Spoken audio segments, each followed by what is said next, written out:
పద్ధతిలో నంబర్ 1 స్థానానికి మనం మిగబాలుతా ఉన్నాం. ఇంకా ఇంకా బాగా అభివృద్ధి అయ్యే అవకాశం ఉంది.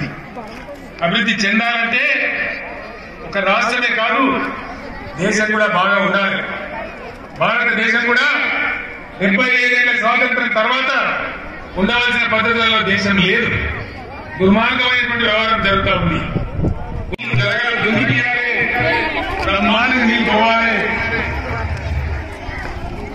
అన్ని ప్రాంతాలలో జైరాబాద్, నారాయణగిరిలో అద్భుతంగా, సంగారెడ్డిలో, అందులో నీళ్ళు మారాలి. అందులో ఎమ్మెల్యే క్రాంతికరణ చాలా అదృష్టవంతుడు.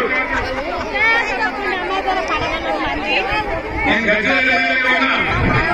మహారాష్ట్రలో ముఖ్యమంత్రి గారు ఉద్దవ్ ఠాక్రే గారు మీరు రైతు బంధిస్తున్నారు కదా, రైతు బీమా ఇస్తున్నారు కదా, వాటర్ మీద అందరికీ మనకు గౌరవం.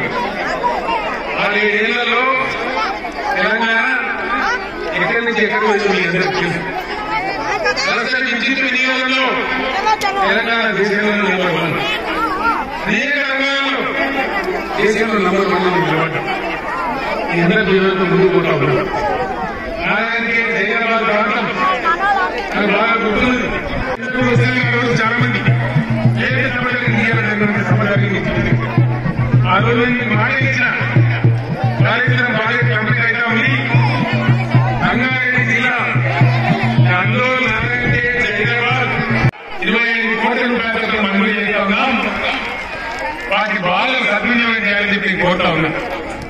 మంత్రి హరీష్ రావు గారికి, జిల్లా అధ్యక్షులు ప్రభాకర్ గారికి, ఎంపీ గారికి, ఎమ్మెల్యేలకు నా మనవి, దయచేసి డబ్బులు వృధా చేయకండి.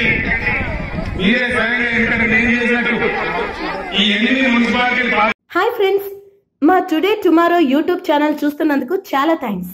మరిన్ని లేటెస్ట్ వీడియోస్ కోసం వెంటనే సబ్స్క్రైబ్ చేయండి. అలాగే ఈ బెల్ ని కూడా రింగ్ చేసేయండి. మా నోటిఫికేషన్స్ అన్ని మీ మొబైల్లో వస్తాయి. అలాగే మా వీడియోస్ మీకు నచ్చితే లైక్ చేయండి, షేర్ చేయండి, నచ్చకపోతే కామెంట్ చేయండి.